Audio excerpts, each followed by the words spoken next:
I've been dipping my toes into Avatar as of late. What do you think about that? Returning to Avatar is returning to my roots. It's returning home. It's the first piece of anime, or, well, anime style, anyway, that I ever encountered. This is why it's so nice to dive back into the series. It's like I'm reliving my childhood. But enough about that. The story I'm planning to tell today is an interpretation of the events that could have transpired had Zuko actually succeeded in his initial mission of capturing the Avatar. How would the story be rewritten? Let's find out. Welcome to the Amagi. Before we begin, only 25% of our viewers are subscribed, so if you're a fan of the video, please like and double check if you are subscribed. And with that out of the way, let's get into the video. That fateful day in the southern pole of the world. That large metal ship lurched through the water, pushing ice to the side as it glided across the crystal blue. As it did, Zuko looked over the side. Ice, water, these were the elements of their greatest enemy. This was their home field. And despite this, the Fire Nation had all but wiped the waterbenders out. At least, it had wiped out all the waterbenders in the Southern Water Tribe. The Northern Water Tribe was a different story. Zuko thought about this. For years, he'd been searching for the Avatar. His search had led him to the Water Tribe. He had studied the Avatar extensively for ages. He knew that after the death of Avatar Roku, he'd be born as an air nomad. It continued the cycle. He knew that his great-grandfather Sozin had destroyed the air nomads, but had never managed to find the Avatar. Some believed that the Avatar turned tail and ran, hiding. Others believed that he died.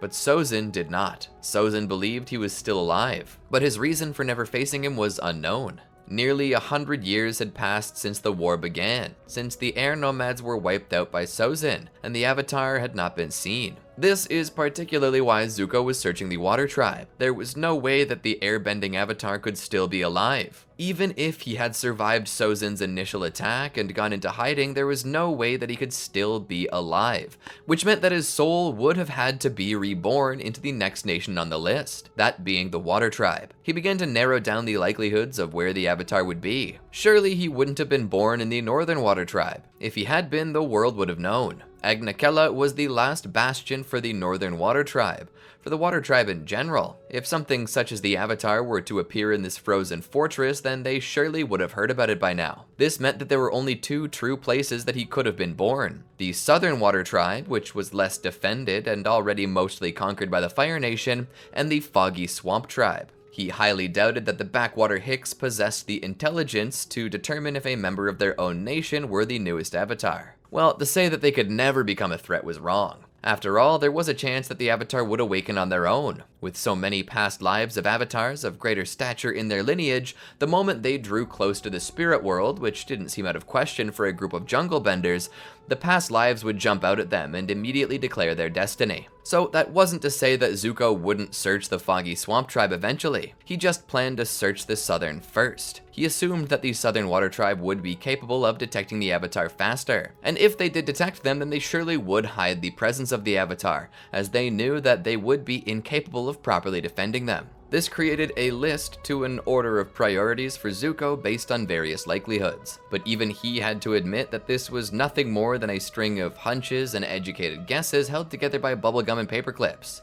But at present, that's all he had. This was his only hope, his last chance. If he ever wanted to return to the Fire Nation, he would have to find the Avatar and lock him away, bring him before Ozai. In doing so, he would trade the life of an enemy for his honor, and once more he would take up the throne of his father, returning to the position of true heir to the throne of the Fire Nation. Zuko's shoes strode across the surface of the warship. These shoes were attempting to keep him warm as much as it was attempting to bring him honor by hiding his nakedness. The warmth and honor they were bringing were both as underwhelming as the other. He walked to the bridge of the vessel where the helmsman was attempting to steer through the water. Another officer at the controls keeping an eye on the sonar, giving the helmsman a few degrees of adjustments for avoiding an iceberg that seemed small but was far larger below the surface. Sitting out of the way was Zuko's uncle, Iroh. He was sitting alone to the side, having a nice warm cup of jasmine tea. Beside him sat a Paisho board, already set up should any sailor on break decide to challenge the great general's prowess in this timeless game. The lotus tile sat perfectly in the center of the board, however, which was the only flaw in the game's setup. Zuko never understood why the lotus flower was so important to his uncle. As far as Zuko knew, it was the most useless tile in the whole game, and was often used in strategies as nothing more than a sacrificial lamb, something that existed and sacrificed itself to protect the more important pieces, or even to help said pieces get a promotion, like the Queen's Gambit strategy that saw the lotus tile lead the way into enemy territory, where it threatened any pieces that grew too close until eventually it would be overtaken by another lotus tile, that itself would then be taken over by the smaller pawn tile before being promoted to queen. Zuko assumed that this tile piece held some philosophical meaning to his uncle, which was the only reason that he favored it. On several occasions, Zuko had thought to ask his uncle, but fear of an everlasting story about the first ever Pai Sho game or some sacrifice Zuko would have to make caused him to pull away. Even now, he wasn't willing to ask about it. He simply let his uncle drink his tea in peace. "Status report," Zuko demanded. The helmsman turned around. "We're about 3 miles away from Wolf's Cove, sir. As of yet, the only obstacles in our path are the submerged icebergs floating in our way." Zuko acknowledged and turned to leave. The helmsman then spoke. "Prince Zuko, if I may, why are we going to Wolf's Cove? Is there a particular reason?" "To search for the Avatar, Captain," Zuko replied, as if somehow it weren't obvious enough. Searching for the Avatar always was and always would be their single-minded objective until the day the Avatar was found and dragged before the Fire Lord. "I understand, sir, but what I mean is,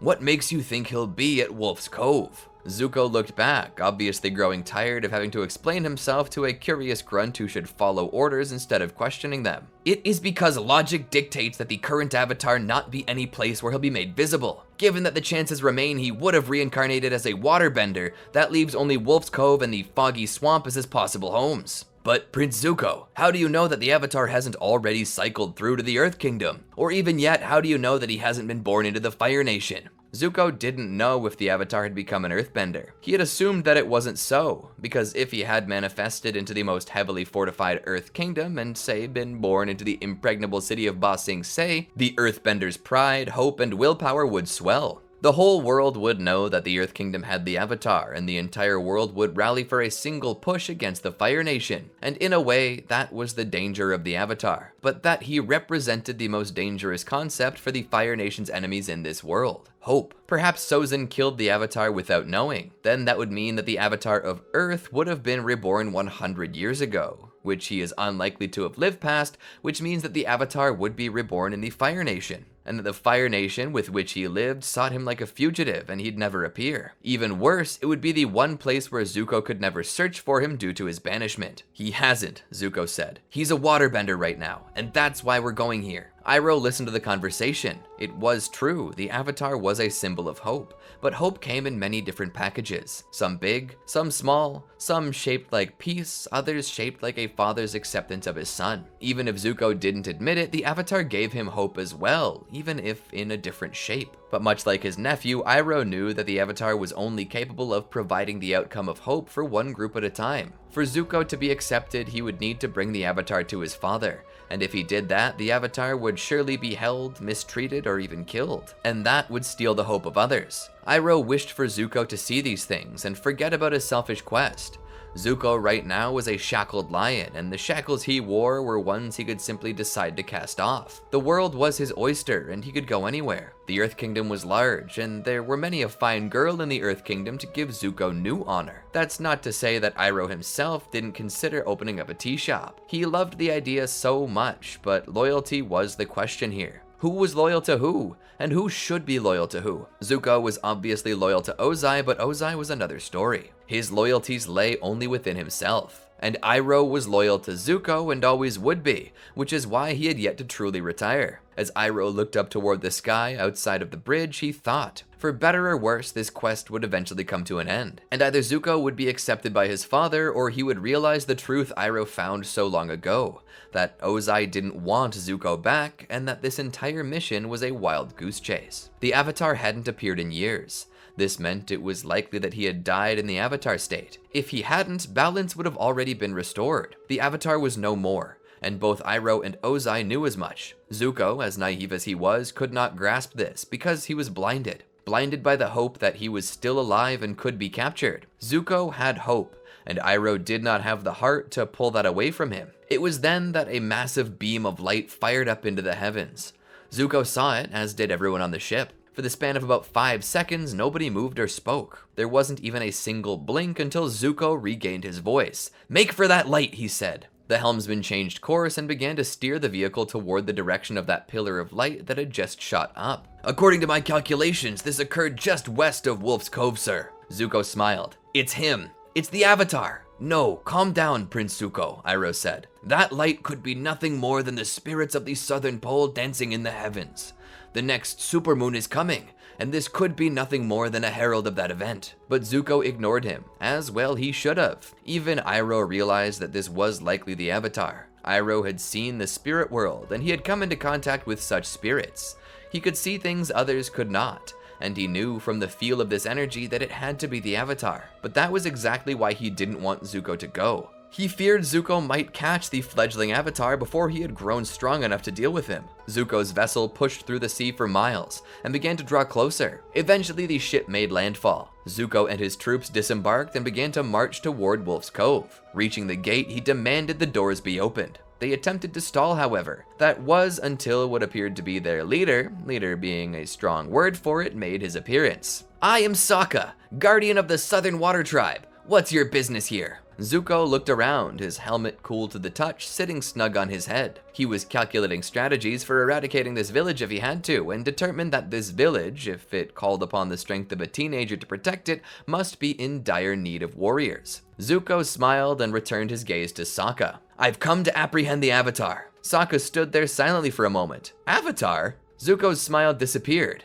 "Yes, the Avatar. The one that brings balance. I saw his light in the sky just an hour earlier. Surely you and your villagers saw it. It happened not more than a click away from this village." "We didn't see anything," Sokka said. Zuko sighed. "If that's the story you want to stick to." He raised a finger. "Search the village." The Fire Nation troops began to walk toward the gate. "You think you'll be able to just do as you please without any consequences?" Zuko scoffed. "Yes, I do." Sokka growled in a low voice, his teeth showing like a polar bear dog. "Coward, sending soldiers into an already defeated village. Have you no honor?" Zuko's brow twitched for a moment. "What did you say?" Sokka let off a smile. "If you're so powerful, then you don't need an army. I challenge you to a one-on-one duel. Loser submits to the winner." Iroh tugged at the sleeve of Zuko's tunic. "Prince Zuko, do not listen to him. He's trying to bait you." Zuko pulled his sleeve away from his uncle's grip and slowly began walking forward. "I accept." The two circled each other and looked for advantageous positions against each other. Suddenly, there was the distant caw of an Arctic bird, and with that, Zuko launched into battle, as did Sokka. Sokka attempted to strike Zuko with his club, but Zuko dodged as if he were working off of instinct, as if combat were bred into him, as if it were the most natural thing in the world. As Sokka swung again, Zuko caught the arm and gripped it with his right before dislocating Sokka's elbow with his left hand. Sokka cried out as he fell to his knees, gripping the dangling arm grotesquely out of joint. Zuko stood above him, every bit the superior he claimed to be. "By your own rules, this only ends when someone dies, correct?" Sokka sat there, gazing up at the prince with hatred in his heart. "Do it!" Zuko took a deep breath when suddenly he heard a voice cry out, "Stop!" Zuko looked up to see a boy standing at the gate of Wolf's Cove.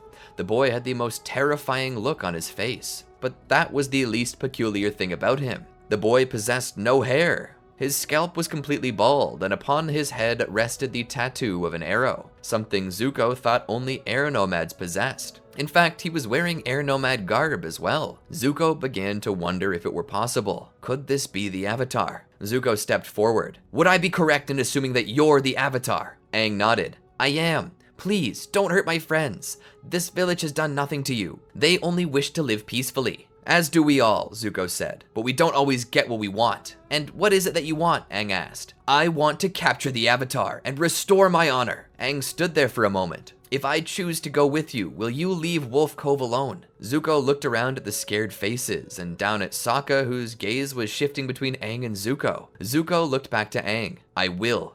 You're the only reason I've come. If I have you, I have no other reason to stay." "Then I surrender myself to you. Please, spare my friends." Zuko looked down on the boy, who could be no older than 12 years old. Was it possible that he already completed a full cycle in 100 years? Was he the 4th generation of Avatar after the fall of the Nomads? And if this boy was an airbender, does this mean that other airbenders had escaped the grasp of the Fire Nation? So many questions were posed by this boy's existence, but none of these were matters Zuko planned to bother himself over. What was most important was that the boy was captured. Zuko took Aang's glider and then placed cuffs on the boy before escorting him to the ship where he had him locked up in the brig. As they sailed away from the Southern Water Tribe, Iroh would meet up with Aang, and there he would welcome the Avatar aboard their vessel, wishing it could have been under better circumstances. He would offer to speak with Aang in a bit and tell him all he needed to know about the situation, and attempt to excuse Zuko's actions, even if he couldn't excuse those of the Fire Nation. Aang would accept the tea and would hold a conversation with the old general, to which the both of them would almost seem to strike up the seedlings of a friendship. But Iroh couldn't help but notice how scared Aang was. Aang was terrified, and this was only natural. In his mind and body, he was only 12, even if chronologically he were older. It went to show Iroh that even if every incarnation were the Avatar, all Avatars were different people. After their little meet and greet, Aang returned to the bed in his cell, and there he sat, looking out the window, fear present in his heart, not knowing what might become of him. It was then that he saw the sky bison he loved, Appa. Appa was there to save him, and on his back he had Sokka and Katara. Aang needed to find a key and get free, and so he made a racket, drawing a guard's attention. The guard did just as Aang expected him to, threaten him. As the guard walked away, however, Aang would use his airbending to lift the key from him. Once he was alone, he unlocked the door and began to sneak out. It didn't take long for them to realize what was happening. This led to a fight on the deck of the ship as Aang was attempting to escape onto Appa. All they needed to do was hold Aang there for a little while longer. Zuko, from the bridge, looked back at his uncle, who had fallen asleep in the corner, half a cup of spilt jasmine tea in his hand. "Just a little sleeping aid in the tea," Zuko said as he looked at the Avatar. "You may have only drank a little, Avatar, but you will also be asleep very, very soon." As Appa drew closer, the Fire Nation vessel began to fire upon it, every attack missing. "Come on," Zuko begged. "Remember how I trained you. Lead the bison." Suddenly, one of the blasts struck the sky bison and set it ablaze, causing it and the passengers to crash into the icy ocean below. Aang saw this, horror slowly growing on his face. "Appa!" he said as tears began to well up. He cried out into the heavens as suddenly his arrow began to glow. He had entered the Avatar state. This Zuko took solace in. Despite how dangerous the Avatar was, this was absolute proof that this boy was indeed the Avatar. Aang began to wreak havoc on the ship. The Fire Nation troops attempted to stop him, even asking Zuko for help, but Zuko did nothing. A moment later, the Avatar began to falter until he fell asleep. Once that was finished, they locked him in his cell once again, this time with metal shackles, heat resistant. These were considered by the Fire Nation to be made of an unbendable element, and therefore perfect to hold Aang in place. Zuko would send a carrier pigeon to the Fire Nation capital, informing his father that he was on his way home with the Avatar in tow. Slowly, they pulled into First Lord's harbor. A secured iron box that contained Aang inside was brought off the ship and slowly began to make its trek up the paths of the city to the Fire Lord's residence. Once inside, Zuko looked up and saw his father sitting upon the throne of fire. All that could be seen was his silhouette. Somehow, with all of this light cast off by flames, his father's visage was still hidden from him. "Father, I've returned with the Avatar, as requested." "And how do you know that this is the Avatar, Prince Zuko?" the Fire Lord said after a few moments of heart-stopping silence. Zuko then spoke. "Because I witnessed him utilize the Avatar state. I'm not the only one. My crew witnessed it as well. And besides that, I think this would be enough to prove what he is." Zuko opened the door to show Aang sitting there, terrified look upon his face. The Fire Lord looked upon him and almost couldn't believe it. "An air nomad!" The Fire Lord stroked his goatee as he looked upon Aang. He then spoke again. "Well done, Prince Zuko. I'm pleased with your accomplishment." Zuko stood there silently for a moment before his excitement overtook him and he just had to ask, "Father, does this mean that—" Ozai sat there for a moment as Zuko attempted to formulate the rest of his sentence. "Does this mean that I can come home?" More silence passed for what seemed like an eternity, but Ozai finally spoke. "Yes, my son, you may return home." Zuko had to do everything he could to quell his own tears. He swallowed his emotions and offered a bow of respect. "Thank you, father." Zuko turned to leave as Ozai approached the box. The closer he got, the wider Aang's eyes grew. Ozai's nefarious smirk began to rise up his cheeks. "Are you afraid, young Avatar?" Aang couldn't even speak. Ozai showed teeth with his smile now. "If you're afraid to die, then don't be. After all, if you die, you'll just be reborn, and we'll need to start searching for you all over again. No, you must live. even if you wish you were dead. Zuko returned to his old life. He was taking a good bit of time off and just lazing about. After so much time in a pent-up state, it was nice to unwind, and having returned as a true war hero of the Fire Nation, he could do nothing but bask in the glory of his accomplishment. This victory was on par with the victory that would have come to his uncle had his uncle captured Ba Sing Se. And the best part of all? Azula was furious. She hid her emotions well, but Zuko knew that it was eating her up inside. He knew this as she continued to brag on herself more and more and attempted to belittle his accomplishment, but she couldn't convince him differently, nor could she convince anyone else that he wasn't a hero. He laughed at her attempts, and all the more he had plenty of time to himself. But what made him happier was that he finally had a little time to spend with Azula's old friend, Mai. She was often emotionally reserved, but given Zuko's own time on his own, which led to the cultivation of a brooding and what some might consider edgy nature, the two still got along well. It was by Mai's suggestion that Zuko once again allow his hair to grow out. Over the next couple of months, Zuko's hair eventually regrew. He was living the high life when his uncle approached him. "Have you seen the Avatar yet?" Iroh said. Zuko shook his head. "No, I haven't." Iroh then spoke. "He has been treated horribly. Dishonored." Zuko almost seemed to shrug. "He's an enemy of the Fire Nation and therefore should be dishonored." Iroh shook his head. "He is a child, Prince Zuko. Not too unlike you were when you began your search. He has little knowledge of the world he's now living in, as he has been asleep for 100 years. He doesn't even know how to be the Avatar, and even if he did, he should be respected. It was the Avatar that brings balance to the world and protects us. He's not a threat to be disposed of." Zuko thought about it for a moment. "All right, but I don't see how it should matter to me." Iroh shook his head. "Maybe it will if you go speak with him." Zuko didn't know why his uncle insisted upon this, but he decided to give him the benefit of the doubt. He proceeded to make his way to the prison where the Avatar was being held. They opened the doors for Zuko and allowed him into a long hallway. Flanking either side were the cells of the most dangerous criminals in all of the Fire Nation, most of which were scheduled to be transferred to the Boiling Rock. The Avatar, however, was not scheduled to be moved. Instead, his prison would remain here, where the Fire Lord could keep an eye on him. At the end of the hall was a large door that was made of the hardest metal that the Fire Nation could forge. The most fire-resistant too, unbendable. The doors opened and Zuko stepped in.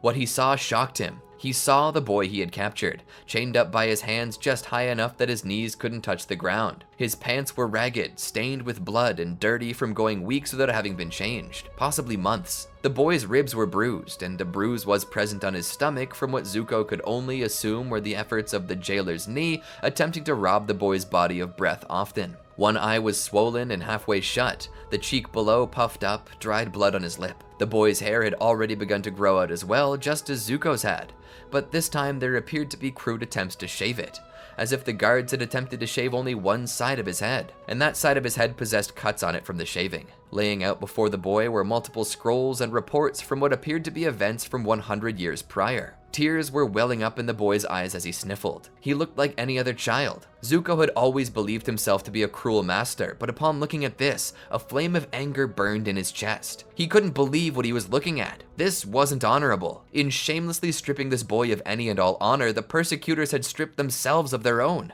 Zuko grew closer. As he did, Aang recoiled with a whine of fear. Zuko pulled back a little. "Who did this to you?" he asked. Aang did not respond. Zuko looked down at the papers before him, the tear-stained parchment on which small drops of blood rested. He read the report. It was a report of the actions the Fire Nation had taken against the air nomads in the opening years of the war, when Sozin's comet allowed Zuko's great-grandfather to wipe out the southern, northern, eastern, and western air temples. The parchment contained graphic descriptions of what happened, obviously in an attempt to make the Avatar feel even worse. "Who gave you these?" Zuko asked. Aang opened his eyes for a moment and looked to Zuko.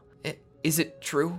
Zuko looked at Aang from his crouched position. He hated to tell him this, but he did deserve to know that these papers, as cruel as they were accurate. Zuko nodded. Aang's wounded face began to contort in sorrow as a whole new pain was introduced to his wavering body. His heart was shattering. Zuko gathered up the pieces and set them ablaze in a wastebasket. He wouldn't have the Avatar see such a thing anymore. He looked back at Aang. "I didn't know they were going to do this to you." Aang opened his eyes and looked to Zuko. "Would you have let me go if you had?" Zuko was silent for a moment. He reached the door and prepared to open it. "Zuko?" the Avatar said. He looked back at the tear-stained face of the Avatar. "Yes." Aang kneeled there, motionless, his body half held up by the chains around his arms. "Please, don't leave me." Zuko turned back and walked to him. What would you have me do? Aang looked up. I left them all behind, Aang said. Zuko stood there listening.